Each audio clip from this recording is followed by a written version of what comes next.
E eu queria convidar você a acompanhar comigo um texto da Bíblia que aparece no livro de Mateus. O livro de Mateus, o primeiro evangelho do Novo Testamento. Hoje a gente vai pensar sobre o texto mal lido, né? Que tipo de problema a gente pode ter por não compreender aquilo que Deus apresenta na sua palavra.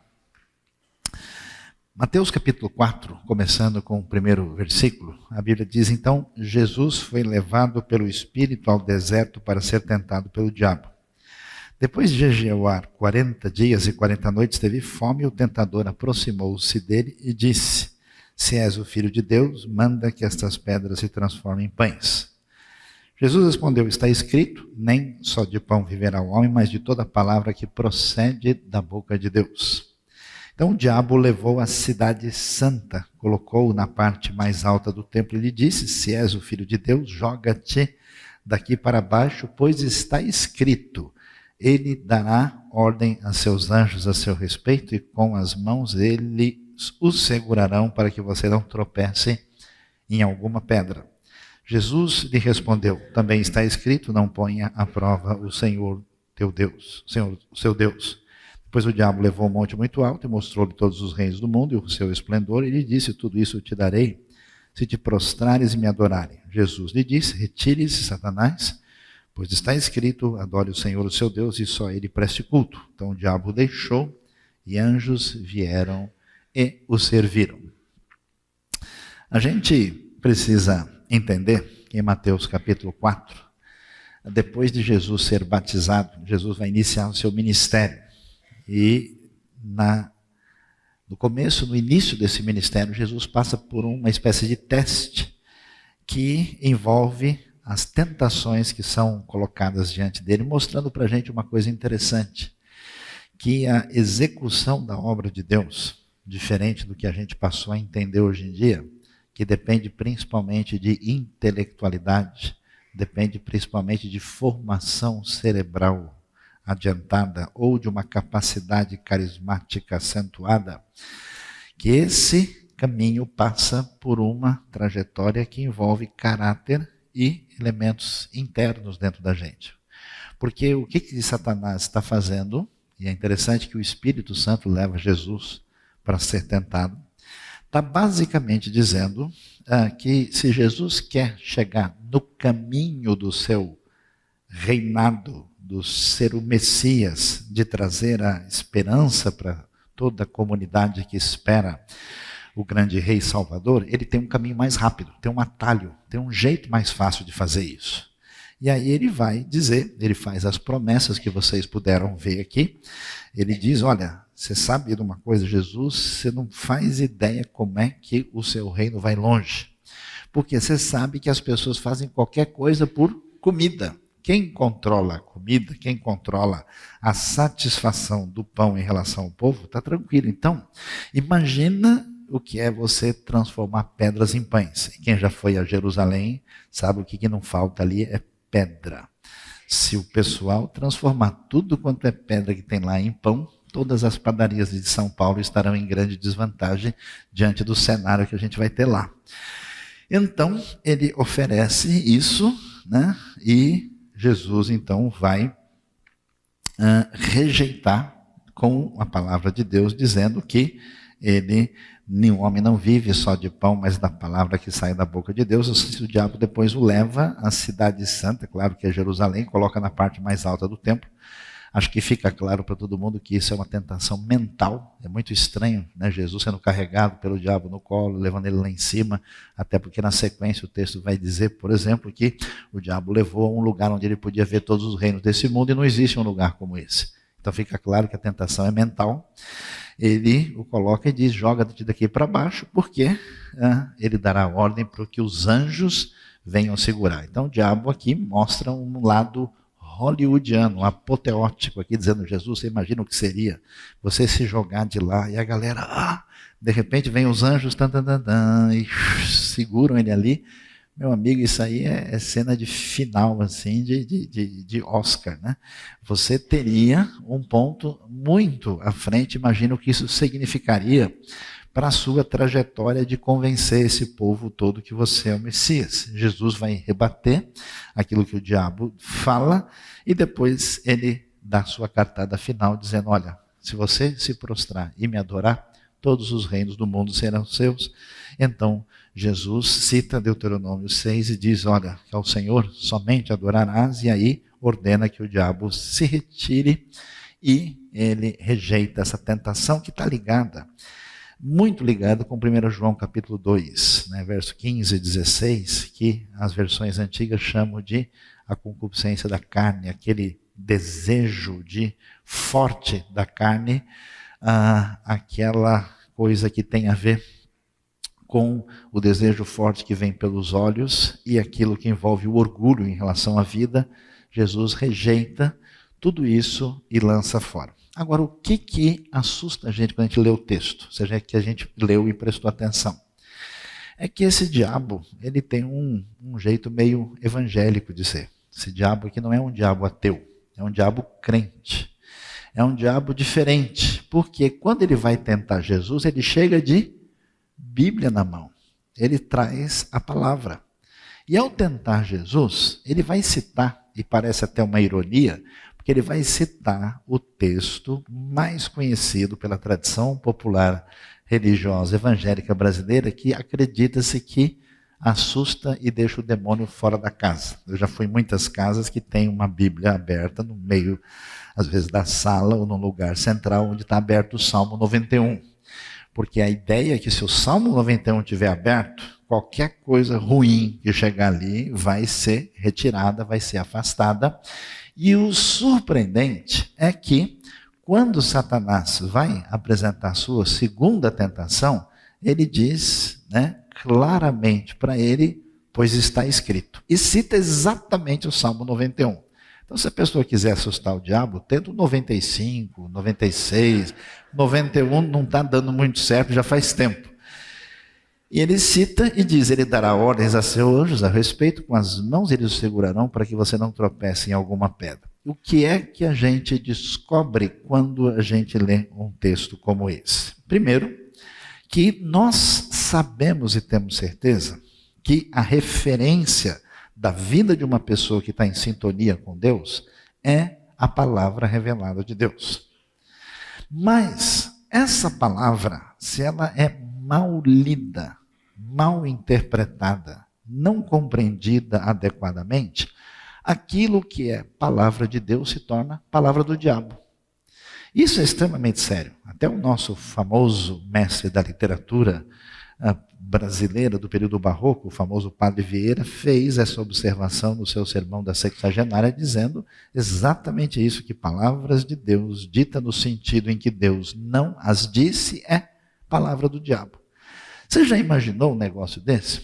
Que uma pessoa inadvertidamente, sem qualquer preocupação, pode muito bem citar um versículo de maneira indevida, acreditando que está falando sobre aquilo que Deus deseja, quando na verdade está dizendo coisas completamente diferentes e equivocadas. Nesse sentido, é necessário então prestar atenção e ver a nossa responsabilidade na hora de lidar com a Escritura. E aí, para começar a falar sobre isso, é muito importante entender bem e pensar bem como é que a gente lida com a nossa vida. Em primeiro lugar, tem muita gente, inclusive dentro da igreja, que na prática, na teoria ele pode até dizer, a Bíblia é a palavra de Deus. Na prática, ele tem outras referências de condução da sua vida. Tem gente, por exemplo, que a única maneira dele tomar decisões, encaminhar a sua vida e agir está baseado na sua experiência. A pessoa diz, não, mas eu fiz assim, deu certo. Eu fiz assim e funcionou. Eu faço desse jeito e a coisa eu percebo que fica melhor. Então, nesse sentido, a pessoa tem uma diretriz para a sua vida que, no fundo, se torna um problema. Porque a diretriz para a vida da pessoa é ela mesma. Bom, nós temos 7 bilhões, mais talvez uns 7 bilhões e 200 milhões de pessoas no mundo só na nossa geração. Fora todo mundo que viveu antes. Como é que uma pessoa tem coragem de achar que nesse mundo com tanta diversidade, a sua experiência na formiguinha, no grão de pó que ele é em relação ao mundo, à realidade, a sua experiência vai ser normativa para decidir qualquer circunstância da sua vida. É o cúmulo da prepotência.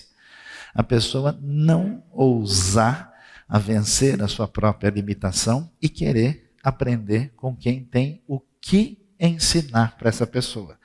Toda pessoa que complica muito a sua vida em qualquer área, geralmente é a pessoa que chega num ponto onde ela não aprende mais. Ela se basta a si mesma. Tem gente que tem uma outra perspectiva. Ele não se baseia só na experiência, se baseia num tipo específico de experiência que é o que a gente chama de experiência mistificada. O que acontece? Em vez de procurar diretrizes de Deus, em vez de tentar entender como é que Deus orienta a nossa vida, a pessoa tenta decidir tudo a partir de uma sensibilidade mística supostamente elevada. Então, eu já vi pessoas tomando decisões complicadas. Aliás, eu conheci uma família que se destruiu totalmente do ponto de vista financeiro. Entrou em dívidas, pegou dinheiro com agiota, começou a entrar por uns caminhos dos mais complicados até que tudo se destruiu. E como é que foi decidido? Eu senti. Aí eu vi uma sombra aqui que passou ali, quando eu vi, eu senti que era isso. Uma vez eu estava numa certa organização e alguém diz, olha, o fulano tem que sair daqui agora, porque tem um pessoal que está ligado a um pessoal que faz o empréstimo para as pessoas e eles não fizeram o curso de etiqueta no Educandário de Paris, e agora ele está querendo tirar a vida dessa pessoa e da família delas, porque eles foram caminhando e isso virou uma bola de neve e as pessoas tomaram decisões complicadas, supostamente numa experiência mística particular que não tem nenhum fundamento na palavra de Deus. Tem gente que já é diferente. Tem gente que não tem muito personalidade própria, não tem coragem, pelo menos é mais humilde, de achar que o mundo pode rodar em torno da própria pessoa. Então essa pessoa fica olhando para que lado está a moda. O que as pessoas estão fazendo? O que a maioria está aceitando? O que as pessoas acham que é certo? Se todo mundo vai para esse lado, deve ser por aqui. Né? Já viu aquele pessoa assim que está andando por aí e quer saber onde fica a bilheteria do metrô e ele simplesmente vai atrás da multidão, quando ele vê é fila para comprar quibe, ele não sabia, né? Ele perdeu, se atrapalhou. Então tem gente que é mais ou menos assim. Mas hoje em dia todo mundo está fazendo assim. Mas hoje em dia é desse jeito. Não, no meu tempo, a pessoa não pensa, não estuda, não reflete, não pergunta, ela simplesmente vê o que os outros estão fazendo e tem a síndrome do macaco amestrado. Ela faz exatamente o que ela vê os outros fazerem. Isso também é uma atitude extremamente temerária. Tem uma outra situação diferente. É o pessoal que sofre de pretéritofilia crônica. Amém, irmãos? Quem foi abençoado, levante a mão. Quem gostaria de dar um testemunho nesta hora? O que é isso? É uma pessoa que não lê a Bíblia, não estuda a Bíblia, não entende o que Deus tem a nos dizer, mas ela sempre fez desse jeito. Aliás, o avô dela fazia assim. O bisavô dela fazia assim também. Ela foi criada numa tradição onde as coisas acontecem desse jeito. Eu me lembro de uma pessoa que foi uma igreja, gostou da palavra de Deus, gostou de tudo que viu lá, mas quando chegou no final, ele estava esperando que tivesse a bênção apostólica. Onde já se viu um grupo de cristãos se reunir e não recitar a bênção apostólica no final? Como aquilo não aconteceu? A pessoa falou, eu não volto mais naquela igreja, porque igreja que segue a palavra, só faltou citar o versículo, precisa ter bênção apostólica daquele jeito, todo formal, forever and ever, amém, com todos os detalhes. A pessoa, porque ele foi acostumado a fazer de um jeito, e portanto, se eu aprendi assim, se eu me acostumei assim, com certeza está certo. Eu não tenho nada que questionar ou discutir sobre essa questão. Então, diante disso, a gente precisa tentar considerar como é que a gente tem tomado as nossas decisões. Porque muita gente lê a Bíblia e é uma coisa estranha o jeito que algumas pessoas leem a Bíblia. Tem gente que lê a Bíblia como uma espécie de calmante espiritual. O cara está nervoso, né, o time dele não vai bem, a poupança rendeu menos, os últimos negócios não deu certo, furou o pneu dele a semana passada, o carro dele está dando problema. E aí ele falando, deixa eu ler um salmo aqui para Deus falar ao meu coração. Então ele usa o texto para dar uma força, é um energético, assim, uma espécie de coisa para dar uma sustentada rápida. Tem pessoas que usam, nessa via mística, a Bíblia horóscopo. O cara vai, abre. Foi Judas e enforcou-se. Aí ele, não, peraí, não, deixa eu olhar de novo. Vai tu e faze o mesmo. Aí ele, não, meu servo, por que demoras em obedecer a minha palavra? Vai e faz-o depressa. Aí ele, não, senhor. Aí ele vai e caminha nessa direção e tentando tomar decisões de uma maneira indevida. O que acontece? Essas posturas são posturas equivocadas, indevidas e irresponsáveis de estudar a palavra de Deus. A Bíblia precisa ser lida, precisa ser entendida, precisa ser interpretada corretamente, senão a gente corre o risco de fazer da palavra de Deus uma palavra do diabo, de tentar seguir um versículo de uma maneira que isso não tem nada a ver. E hoje eu converso com pessoas que através da sua própria história dizem, ó, eu fiz isso, e depois a pessoa lá na frente vai descobrir que isso não tem nada a ver com o princípio da palavra de Deus. É uma tradição, é alguém que fazia desse jeito, isso não tem a ver com a Escritura. Portanto, se você é discípulo de Jesus, se você é uma pessoa séria, você não pode imaginar que ler e estudar a Bíblia com responsabilidade é desafio para meia dúzia de pessoas. Isso é uma responsabilidade para todo cristão. Porque a Bíblia não é um livro de religião, a Bíblia não é um livro de histórias fantásticas. É interessante, a gente começa a estudar a Bíblia com algumas pessoas, e eu acho engraçado que a maioria das pessoas primeiro pensa o seguinte, tem uma ideia da Bíblia de um livro extremamente estratosférico, que só fala de anjos, só fala de céu, só fala de coisas espirituais. A pessoa nem sabe, por exemplo, quando a Bíblia cita oração na Bíblia umas 500 vezes no texto, dinheiro ela cita 2.500. A Bíblia fala muito mais sobre a realidade do dia a dia, do concreto, do que coisas metafísicas. E a pessoa não lê, não está nem sabendo, ele tem isso da sua própria tradição, da sua própria cabeça. A maior parte das pessoas, quando lê a Bíblia, acha, isso é interessante, que a Bíblia é um texto que está cheio de mandamentos e restrições. Que é que a gente vai ler o texto, a gente vai descobrir como é que a gente obedece ou deixa de desobedecer. Essa é uma leitura extremamente limitada do texto. Se você pegar, por exemplo, um texto dedicado à palavra de Deus, que é o famoso Salmo 119, dividido num acróstico poético espetacular, com todas as letras consonantais do alfabeto hebraico, com 176 versículos, com 22 conjuntos de 8 versículos, a ênfase muito forte desse texto tem a ver com prazer, satisfação, alegria, comemoração e envolvimento do coração. Quanto amo a tua lei. Né? Fala-se em prazer, fala-se em ter uma vida abençoada porque entendeu a caminhada com Deus. Então, quando alguém pensa dessa maneira, a gente começa a descobrir, né, que a pessoa não lê há muito tempo e não lê com responsabilidade. A gente vai conversando com a pessoa, você sente o tamanho da camada de poeira que está na Bíblia dele. De vez em quando você fala com alguém e ele diz, pois é, pastor, eu não entendo como é que as pessoas fazem isso. Como é que alguém que é crente, que tem o Espírito Santo, que conhece a palavra, pode fazer uma coisa dessa? A gente fala, esse cara nunca leu o Novo Testamento, nunca leu 1 Coríntios. A poeira já está com 1,5 dedo. Se ele não leu o Novo Testamento, você acha que ele leu Obadias? Você acha que ele leu Naum? O máximo de Naum que ele conhece é a Antena 1, que ele ouve de vez em quando no carro. Ele está totalmente por fora. Ele não tem qualquer referência sobre a palavra de Deus. E só para a gente entender Como isso é importante, sério, valioso e que faz toda a diferença, hoje nós vamos fazer uma provocação aqui.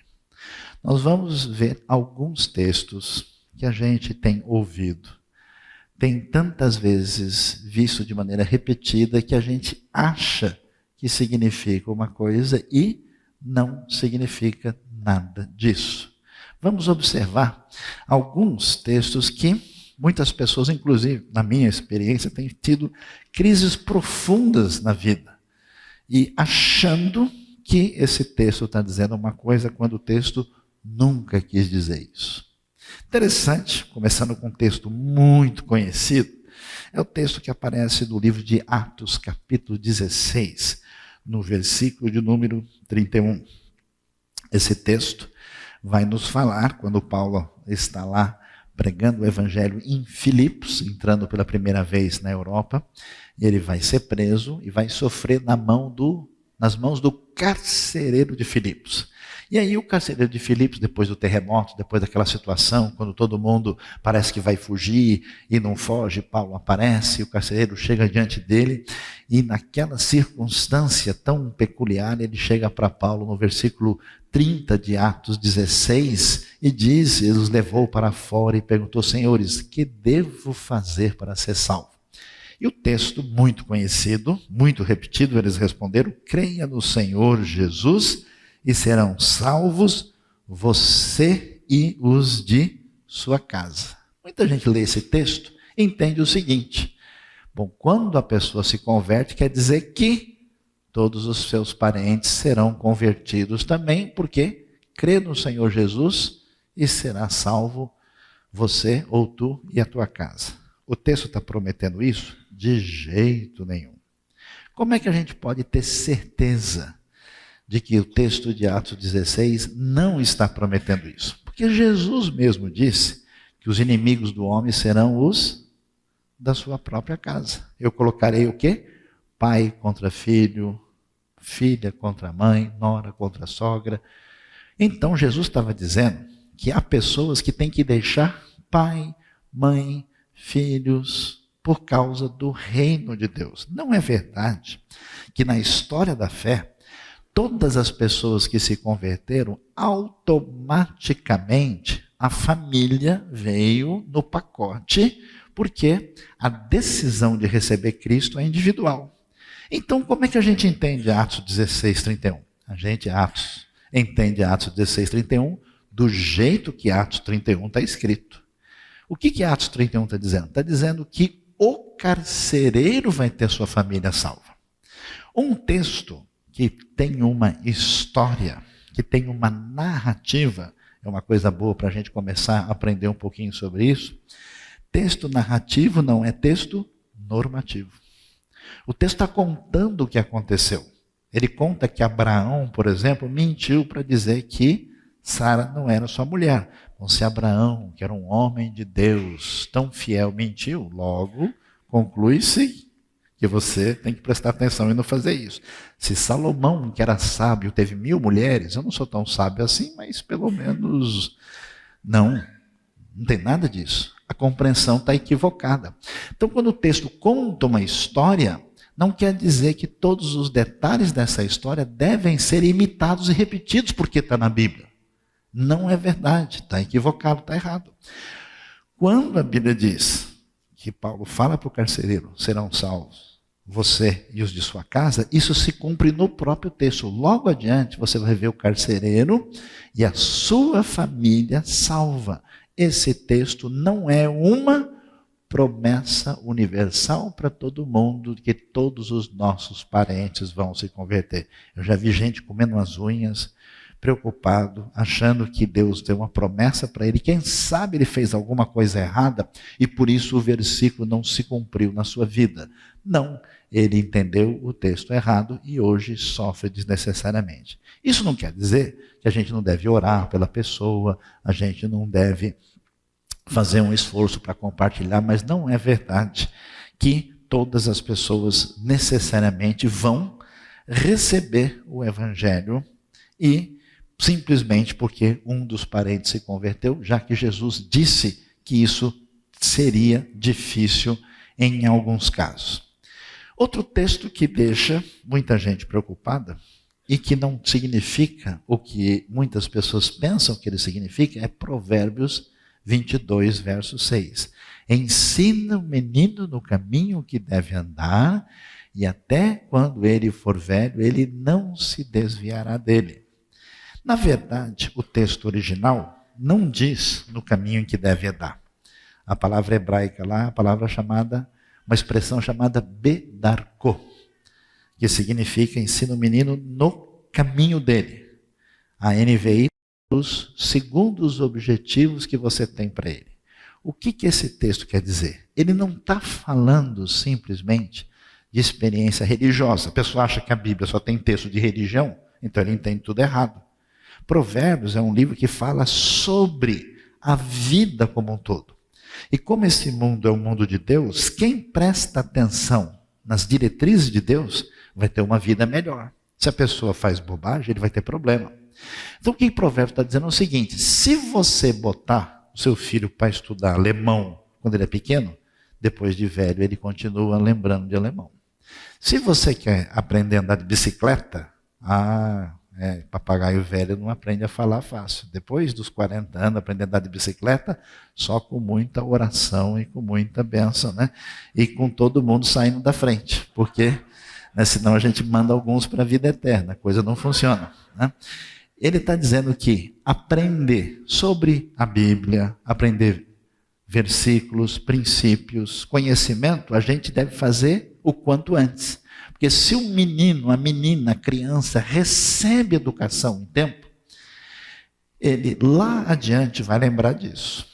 Diferente do que as pessoas pensam, eu levei meu filho na escola dominical. Era tão bonitinho, ele voltava, né, cantando 3 palavrinhas só. Né? E agora o menino ou a menina não quer saber de Deus. Ele agora deu as costas para o Evangelho. Agora ele está aí virando Hare Krishna. E a pergunta é: onde foi que eu errei e por que a palavra de Deus não se cumpriu? A palavra de Deus não disse isso.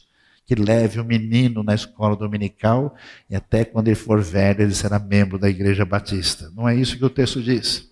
O texto diz que quando a criança aprende desde cedo, isso fica na cabeça dela. É importante, porque se ele for fazer bobagem e ele aprendeu da Bíblia, isso vai vir na cabeça dele. Se ele for fazer coisa errada, o ensino sobre Deus, sobre o certo e o errado, vai estar lá como uma ferramenta importante para trazer ele de volta. Mas isso não é garantia, como algumas pessoas têm, de que o texto significa isso. Tem gente que tem uma disposição muito grande de estudar a Bíblia. É pouca gente, especialmente na igreja. Hoje em dia é mais fácil fora da igreja. É verdade, é impressionante. E essas pessoas leem a Bíblia, mas elas correm um grande perigo. Porque por não estudar como se interpreta a Bíblia e como é que a gente interpreta a Bíblia, é necessário saber que texto é esse, quem foi que escreveu, por que escreveu, qual era a razão, qual era o problema. Você pega texto do livro de Judas, né? Ou de João, que vai dizer coisas que se a gente não entender direito, não é necessário que ninguém ensine nada para vocês, porque vocês têm a unção do santo. Puxa, então não precisa aprender mais nada. Conhecimento vai prejudicar. Não, a razão por que Judas vai fazer isso é porque tem pessoas do lado de fora que está dizendo, só se vocês participarem dessa unção especial é que vocês têm acesso a Deus. Aí o texto vai dizer, não façam isso porque vocês já têm a unção de Deus. Vocês não precisam aprender um ensinamento errado. Esse é o sentido. Se você não entende isso, você entende tudo errado.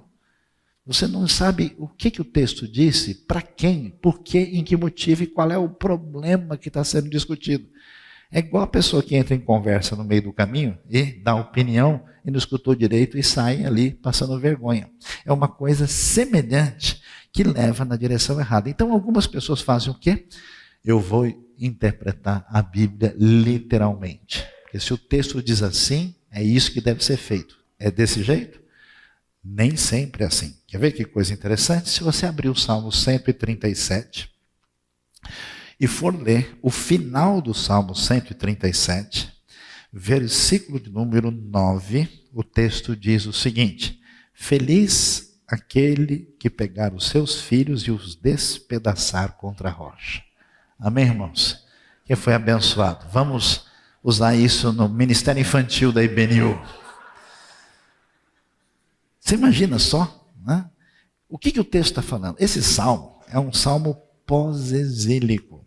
Esse salmo está lembrando daquilo que aconteceu lá no... Olha como ele começa: junto aos rios de Babilônia, nós nos sentamos e choramos com saudade de Sião. Ele está lembrando da experiência e agora está dizendo como Babilônia foi terrível. Matou um monte de gente, escravizou, arrebentou com as pessoas, fez tanta crueldade no mundo. Eles viam a Babilônia como a gente ouve notícias dos extremistas religiosos do Oriente Médio hoje. Aí no final do salmo ele diz, olha, tomara que Deus traga o seu julgamento para essas pessoas que fizeram isso. Os filhos de Babilônia, feliz aquele que trouxer o julgamento merecido para essas pessoas. Não é para jogar as crianças nas pedras, né? Ou a ideia está totalmente errada. Imagina textos do tipo que dizem, né, se o teu olho de direito, né, esquerdo faz pecar, arranca. Se a tua mão faz pecar, vai vir um monte de gente aí. Assim, a Igreja Batista Evangélica da ACD, aqui, todo mundo faltando um pedaço, porque tirar um pouquinho do cérebro também, dependendo de alguns, pode ter, né, vai parecer assim só meia faixa, né? Porque o texto não significa isso. O que é um problema sério é que algumas pessoas, ao perceber que eles têm a responsabilidade de pensar, de estudar, de aprender mais sobre isso, eles saem fora, eles se recusam. Aí eles dizem, eu não vou refletir, tem tanta coisa para eu fazer, um pouco mais sobre a Bíblia, eu vou assim, pegar o básico e quando tiver uma coisa difícil eu pergunto para quem entende, é muito mais fácil, né? Cortando o atalho. Você é uma pessoa que foi alcançada pela graça de Deus, você tem a responsabilidade. Imagine por quê? Porque você vai até compartilhar Cristo com alguém lá fora, e aí a pessoa fala, escuta, eu estava lendo aqui aquele livro que você me deu, aí eu fiquei em dúvida. O que você pode me dizer sobre isso? Sabe que eu nunca pensei? Não, eu vou perguntar para alguém, daqui 15 dias eu respondo, né? Aí põe no Google lá e entra, né, no site do INRI, a primeira resposta aparece lá. O negócio fica difícil, fica complicado. Vejam só que coisas terríveis a gente acaba tendo quando a gente entende o texto indevidamente. É famosa a frase nas versões mais antigas da Bíblia que diz, eu vou dizer isso sem nenhuma atitude de segundas intenções, é o Salmo 116, 15, que diz, preciosa é à vista do Senhor a morte dos seus santos. Algumas pessoas dizem isso para mim, eu nunca entendi por que eles estão dizendo, a gente vai conversar seriamente. E aí, quando você lê o texto na NVI, ou lê em algumas outras traduções contemporâneas, a Bíblia diz, o Senhor vê com pesar a morte dos seus fiéis. Como assim?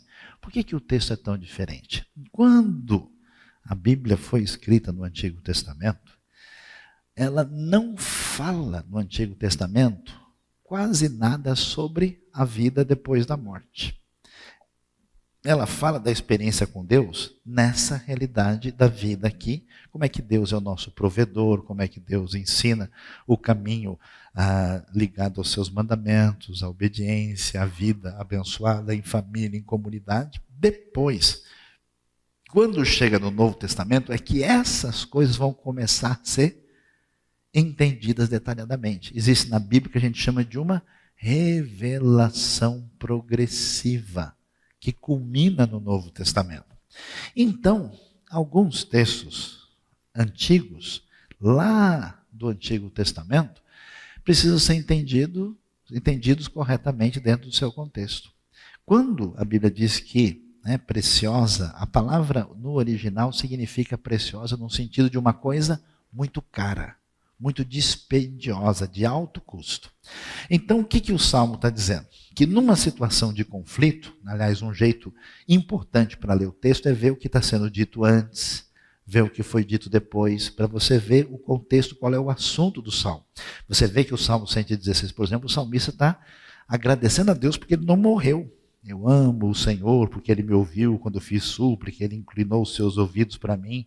E ele, as cordas da morte me envolveram. Então ele não morreu. Então ele está dizendo exatamente ao contrário.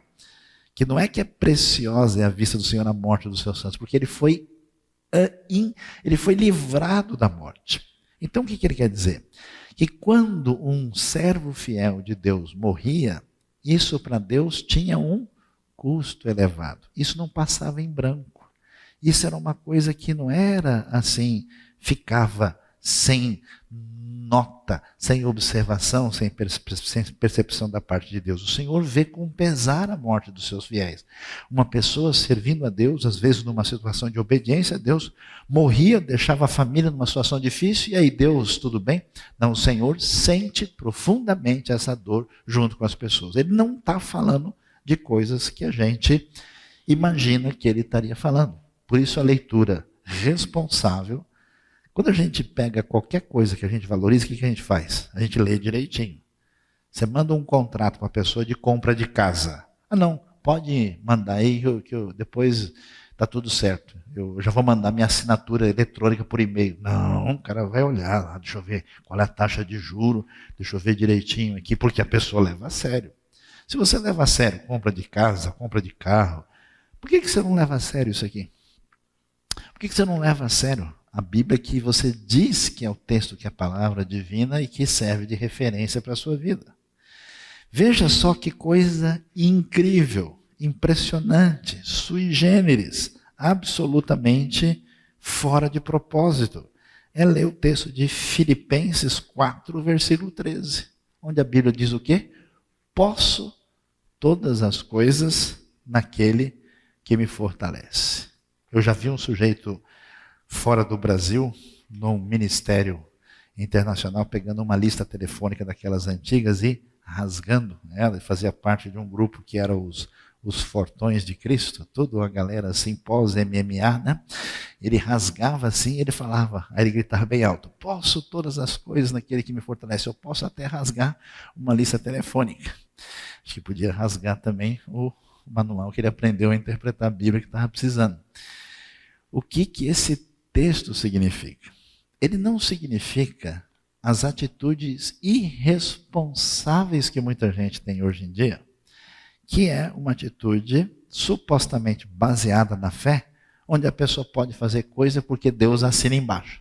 O sujeito faz, por exemplo, compra um carro que ele não pode pagar, aí começa a colocar lá as prestações. Mas como é que você vai pagar esse carro? Custou quanto? 120 mil. Mas você ganha 2.500 por mês. Como é que você vai pagar? Ah, pela fé. Mas por quê? Posso todas as coisas naquele que me fortalece. Você pode parar no Serasa, você pode ficar com a conta negativada, pode ter o cheque do banco prejudicado. O sentido do texto jamais foi esse. Aliás, o sentido do texto é exatamente o contrário do que as pessoas pensam. Porque Filipenses é uma carta que Paulo escreve quando ele está na cadeia. Ele está preso. Talvez Filipenses tenha sido escrito em Cesareia, quando Paulo está preso entre os anos 57 e 59, depois do final da terceira viagem missionária. Se você não entender a última frase, é sinal que está precisando estudar um pouquinho mais da Bíblia. Ou então, ele foi escrito em Roma, quando Paulo foi preso, no final, depois do final de Atos, quando ele é colocado na prisão, onde ele fica lá provavelmente entre os anos 60 e 62. Ele escreve a carta, ele está na cadeia. E a pergunta é: como é que a gente lida com isso? Aquela igreja boa, tão importante, que ajudou Paulo, que ficava na Macedônia, e Paulo escreve para eles, ele diz: pessoal, mesmo que eu esteja na cadeia, mesmo que eu esteja sofrendo, aliás, ele recomenda aos filipenses que eles tenham alegria, que eles tenham felicidade, apesar dos conflitos e problemas. Aí ele diz: sabe de uma coisa? Eu posso ser preso, eu posso passar necessidade, eu posso levar surra dos meus perseguidores, eu posso passar tudo isso em Cristo que me fortalece. Então ele pode enfrentar toda e qualquer barra pesada, toda situação difícil por causa da sua fé em Cristo. O texto significa exatamente o oposto do que muita gente que coloca ele, né, com o sticker no carro, sugerindo que a pessoa pode fazer qualquer coisa o sentido equivocado. Então preste atenção. A palavra de Deus, entendida, ela traz maturidade para a gente, ela traz equilíbrio de vida, ela traz condições de escolhas adequadas na nossa direção de vida. Ela traz ordenação da mente confusa, porque o nosso mundo é muito complicado. Você tem bombardeio de informações de tudo quanto é lado e a sua cabeça vira uma bagunça. Como é que você toma esta ou aquela diretriz? Nesse assunto, no relacionamento, na família, na vida financeira, na vida estudantil, na vida pessoal.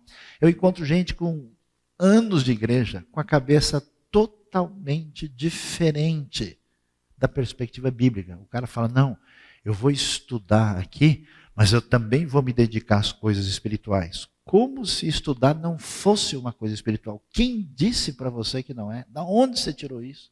Que loucura é essa?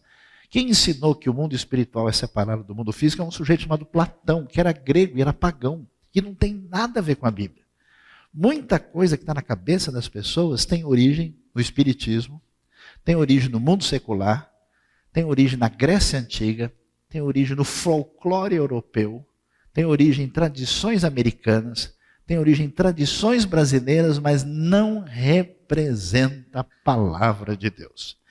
Então, se você é uma pessoa séria, se você não quiser ficar enrolando a você mesmo, fazendo de conta que você é uma pessoa interessada naquilo que Deus tem a nos dizer, eu sugiro que você caminhe na direção de uma galera muito especial que vai aparecer no livro de Atos. Quando nós lemos o livro de Atos, no capítulo 17, a gente vê Paulo vindo, depois de passar por Filipos, passando por Tessalônica, ele chega na cidade de Bereia.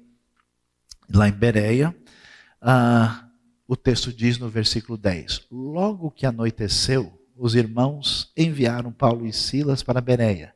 Chegando ali, eles foram à sinagoga judaica. Os bereanos eram mais nobres do que os tessalonicenses, pois receberam a mensagem com grande interesse, examinando todos os dias as Escrituras para ver se tudo era assim mesmo. E creram muitos dentre os judeus, bem como dentre os gregos, um bom número de mulheres de elevada posição e não poucos homens. Então Paulo chega lá e vai anunciar. O que ele vai falar? Pessoal, eu vim aqui dizer para vocês que o grande Messias esperado das profecias lá de Isaías, de vários textos dos Salmos, dos profetas, chegou. E eu vou mostrar para vocês que ele chegou e vou mostrar quais foram essas profecias que foram ditas, que se cumpriram no Messias Jesus, que se apresentou a nós na Galiléia, na Judéia e em Jerusalém. E aí Paulo começa a mencionar. E os bereanos, peraí, deixa eu ver aqui. Peraí, deixa eu ver aqui. Peraí, onde é que é mesmo? Puxa, olha, olha, eu nunca tinha visto esse texto. Eles examinam com cuidado aquilo que foi dito e eles são nobres na sua atitude. Então, o convite para você, porque nós somos uma comunidade saudável para uma cidade melhor.